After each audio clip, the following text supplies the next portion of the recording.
আজকের এই ভিডিওটা কিন্তু সুপার ইন্টারেস্টিং, কারণ আজকে আমরা কথা বলবো 2024 সালে সবচেয়ে সেরা মনিটরটা নিয়ে। এই মনিটরটাতে কি নাই? এতে থাকছে 4K QD OLED প্যানেল, থাকছে হাই রিফ্রেশ রেট 240 হার্জের, এবং এতে সবচেয়ে স্পেশাল যে বিষয়টা, রেসপন্স টাইম কিন্তু খুবই কম, মাত্র 0.03 ms, হুইচ ইজ আনবিলিভেবল। তো এতে আরো কি থাকছে না থাকছে সবকিছু নিয়ে কথা বলবো। চলুন ভিডিও শুরু করা যায়।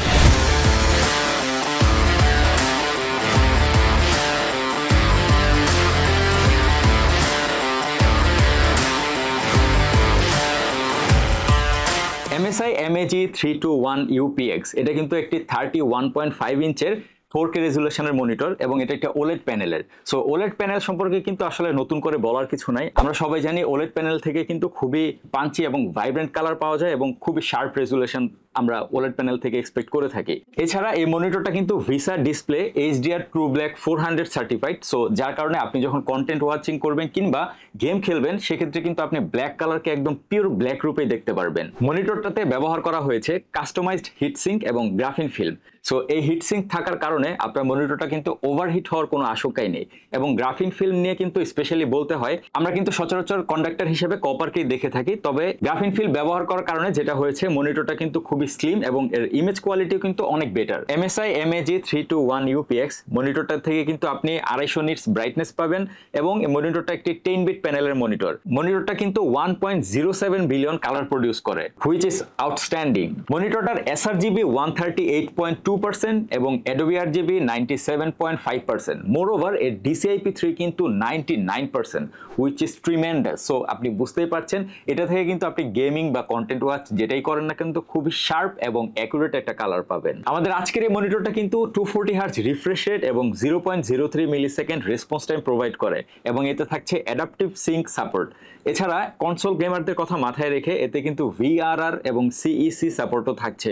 সো গেম খেলার সময় আপনি কিন্তু কোনো ধরনের স্ক্রিন টিয়ারিং কিংবা চপি ফ্রেমস এই ধরনের হ্যাসেল একদমই ফেস করবেন না। মনিটরের মোশন পারফরমেন্স চেক করার জন্য ভিসা থেকে কিন্তু বিভিন্ন ধরনের টেস্ট করা হয়। আমাদের আজকের এই মনিটরটি কিন্তু ভিসা থেকে ক্লিয়ার MR 13000 সার্টিফাইড, এবং আমরা সচরাচর যে ধরনের ফাস্ট পেসড গেমসগুলো খেলে থাকি, রেসিং শুটিং এর মতো, সেই ধরনের গেমসগুলো খেলতে গেলে কিন্তু আপনি কোনো ধরনের মোশন ব্লার বা স্টাটারিং পাবেন না। আপনার গেম প্লেকে কিন্তু নেক্সট লেভেলে নিয়ে যেতে এতে থাকছে স্মার্ট ক্রসহেয়ার, অপটিক্স স্কোপ এবং AI ভিশন। AI ভিশন কিন্তু শুধুমাত্র আপনার গেম প্লের ডার্ক এরিয়াগুলো দেখতেই সাহায্য করে না, সেটা কিন্তু ডার্ক এরিয়ার ব্রাইটনেস, শার্পনেস এবং স্যাচুরেশনও ব্যালেন্স করে থাকে। গেম প্লে নিয়ে এত কথা বললাম, এবং আমাদের এই মনিটরটা এত ফিচার প্রোভাইড করে, তো অ্যাকচুয়ালি রিয়েল লাইফে এটা কেমন পারফর্ম করে সেটাও কিন্তু দেখা দরকার। আমরা গেম প্লের জন্য RDR2 এবং ব্ল্যাক মিথ উকং খেলে দেখেছি। গেমগুলো খেলার সময় আমরা পুরোটা সময় জুড়ে যেটা খেয়াল করলাম, খুবই ভালো কালার কিন্তু দিচ্ছিল, শার্পনেস খুব অ্যাকুরেট ছিল, কোনো ধরনের মোশন ব্লার বা স্টাটারিং কিন্তু আমরা পাইনি। সবকিছু মিলে আমরা ওভারঅল যেটা বলতে পারি, খুবই বাটার স্মুথ একটা এক্সপিরিয়েন্স কিন্তু আমরা পাচ্ছিলাম। আপনি যদি গেম প্লের পাশাপাশি প্রোডাক্টিভ কাজও করতে চান, সেক্ষেত্রে কিন্তু আপনি এই মনিটর থেকে খুবই ভালো কালার অ্যাকুরেসি এবং শার্পনেস পাবেন। আমরা এতে প্রিমিয়ার প্রো, ফটোশপ এবং ইলাস্ট্রেটর ব্যবহার করে দেখেছি, খুবই ভালো একটা আউটপুট কিন্তু পাচ্ছিলাম। বিশেষ করে যারা ভিডিও এডিটর আছেন, তাদের কিন্তু খুব বড় একটা মনিটর হলে টাইমলাইনে কাজ করতে খুব সুবিধা হয়, যেহেতু এটা একটা 32 ইঞ্চের মনিটর। সো এই মনিটরটা থেকে কিন্তু আপনি খুবই ভালো একটা এক্সপিরিয়েন্স পাবেন। আপনার চোখের সেফটির জন্য এই মনিটরটাতে কিন্তু থাকছে লো ব্লু লাইট এবং ফ্লিকার ফ্রি ফিচার। সো যারা লং টাইম ধরে পিসি ব্যবহার করেন, তাদের জন্য কিন্তু এটা একটা বোনাস এডিশন। এই মনিটরটার ভিউইং অ্যাঙ্গেল 178 ডিগ্রি। সো আপনি যে অ্যাঙ্গেল থেকে কন্টেন্ট ওয়াচ কিংবা গেম প্লে করেন না কেন, আপনি কিন্তু কোনো ধরনের কালার শিফটিং পাবেন না। মনিটরটাতে থাকছে 100/100 ভিসা মাউন্ট সাপোর্ট। সো আপনি কিন্তু টেবিলের যে কোনো পজিশনে মনিটরটা সেট করতে পারবেন আপনার সুবিধাজনক অবস্থান অনুযায়ী। মনিটরটা আপনি -5 to 5 টিল্ট, -30 to 30 সোয়েবল এবং -10 to 10 পিভট পজিশনে সেট করতে পারবেন। আপনার হয়তো একটা কোয়েশ্চেন জাগতে পারে যে কেন এটাতে পোর্ট্রেট মোডটা দেওয়া হলো না, অর্থাৎ -90 to 90 কেন দেওয়া হলো না। আমার কাছে যেটা মনে হয়েছে, যেহেতু এটা একটি 32 ইঞ্চের বিশাল বড় মনিটর, সো আমরা কিন্তু এটা নর্মালি প্রাইমারি মনিটর হিসেবে ব্যবহার করব।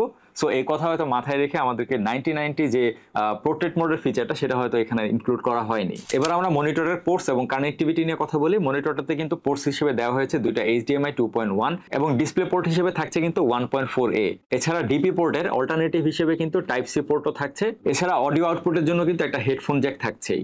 আপনি কিন্তু HDMI এবং DP দুইটা পোর্টেই কিন্তু 4K রেজুলেশনে 240 হার্জ রিফ্রেশ রেট পর্যন্ত আউটপুট পাবেন। আমাদের আজকের মনিটরের রিয়ার প্যানেলে বটম মিডলে কিন্তু দেওয়া হয়েছে জয়স্টিক নেভিগেশন, যেটা দিয়ে কিন্তু আপনি কন্ট্রাস্ট, ব্রাইটনেস কিংবা শার্পনেস ইত্যাদি কন্ট্রোল করতে পারবেন। সো দেখতে দেখতে কিন্তু আজকে ভিডিও একদম শেষ পর্যায়ে চলে এসেছি। সো ছোট্ট করে আমি একটু আমার ব্যক্তিগত মতামত জানাতে চাই। বিশেষ করে আমি যখন 4K রেজুলেশনের বিভিন্ন ভিডিওগুলো দেখছিলাম তখন কিন্তু সত্যি কথা এত লাইভলি একটা ফিল হচ্ছিল, আমার মনে হচ্ছিল সারাদিন আমি মন্ত্রমুগ্ধের মতো এভাবে তাকিয়ে থাকি।